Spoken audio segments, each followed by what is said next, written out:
Méditons avec la communauté des disciples du Christ vivant en ce samedi 20 décembre 2025, quatrième semaine du temps de l'Avent, année liturgique A. Évangile de Jésus-Christ selon saint Luc au chapitre 1, versets 26 à 38. Au 6e mois d'Élisabeth, l'ange Gabriel fut envoyé par Dieu dans une ville de Galilée appelée Nazareth à une jeune fille vierge, accordée en mariage à un homme de la maison de David appelé Joseph.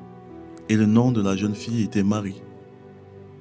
L'ange entra chez elle et dit : « Je te salue, comblée de grâce, le Seigneur est avec toi. » À cette parole, elle fut toute bouleversée et elle se demandait ce que pouvait signifier cette salutation. L'ange lui dit alors : « Sois sans crainte, Marie, car tu as trouvé grâce auprès de Dieu. Voici que tu vas concevoir et enfanter un fils. Tu lui donneras le nom de Jésus. Il sera grand, il sera appelé Fils du Très-Haut. Le Seigneur Dieu lui donnera le trône de David son père.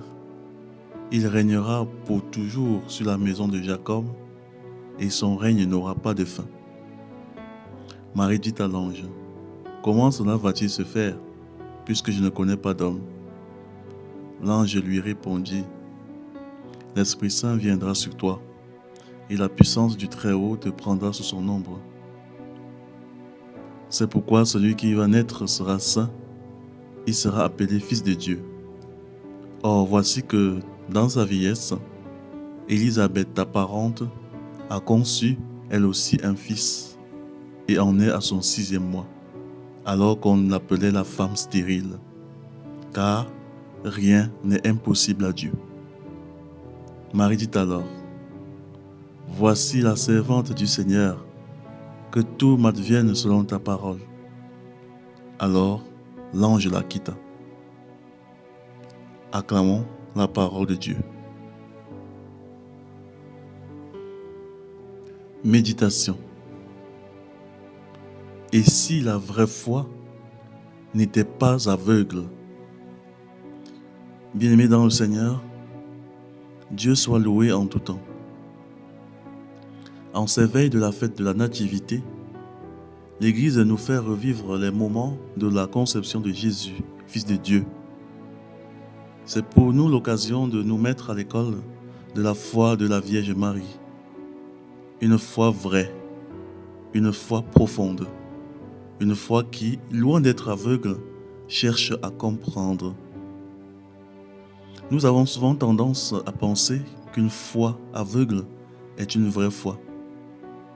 Eh bien non, la Vierge Marie nous apprend le contraire. La foi authentique n'est pas une foi qui refuse de réfléchir, mais une foi qui cherche la lumière. Saint Augustin l'exprimera plus tard avec justesse : croire pour comprendre, comprendre pour mieux croire. La foi de Marie est précisément cette foi-là, une foi qui s'interroge pour mieux s'abandonner. À l'Annonciation, dans l'évangile que nous méditons en ce samedi avant la Nativité, la Vierge Marie pose à l'ange une question simple mais profonde. Comment cela va-t-il se faire puisque je ne connais pas d'homme ?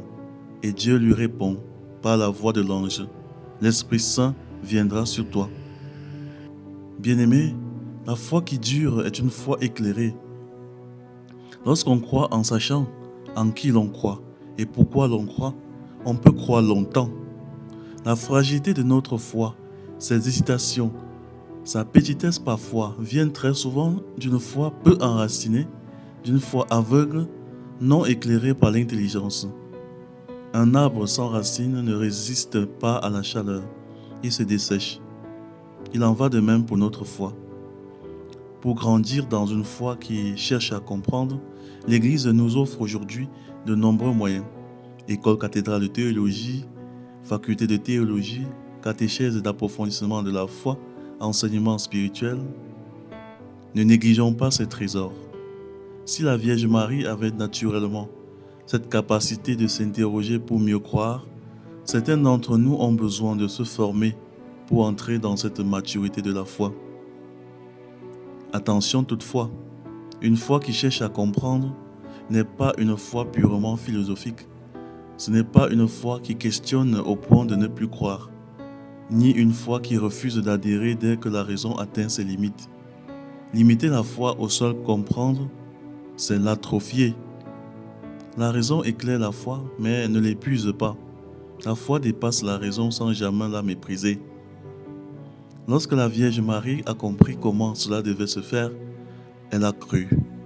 Et elle n'a plus jamais cessé de croire.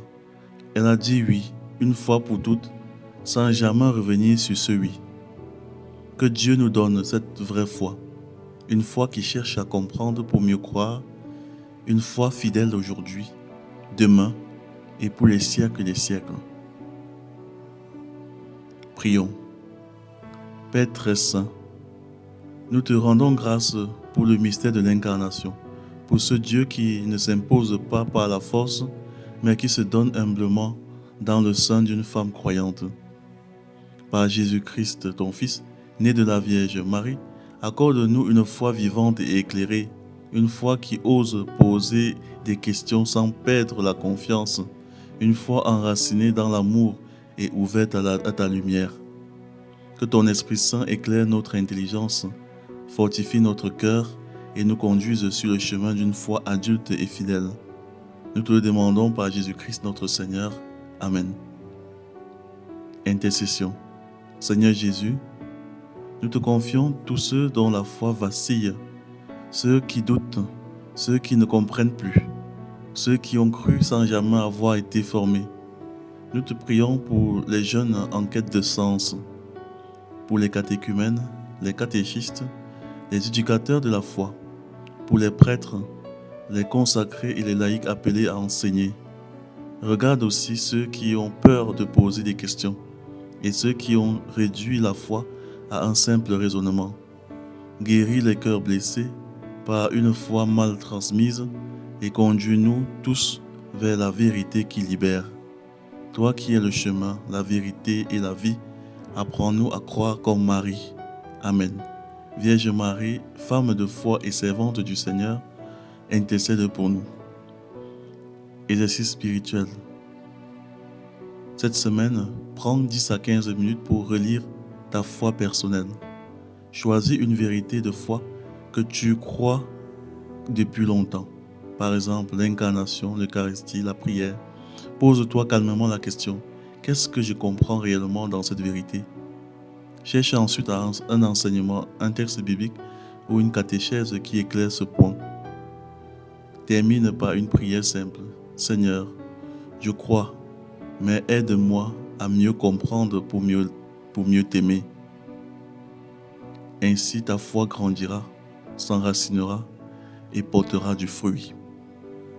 Loué soit Jésus-Christ. À jamais.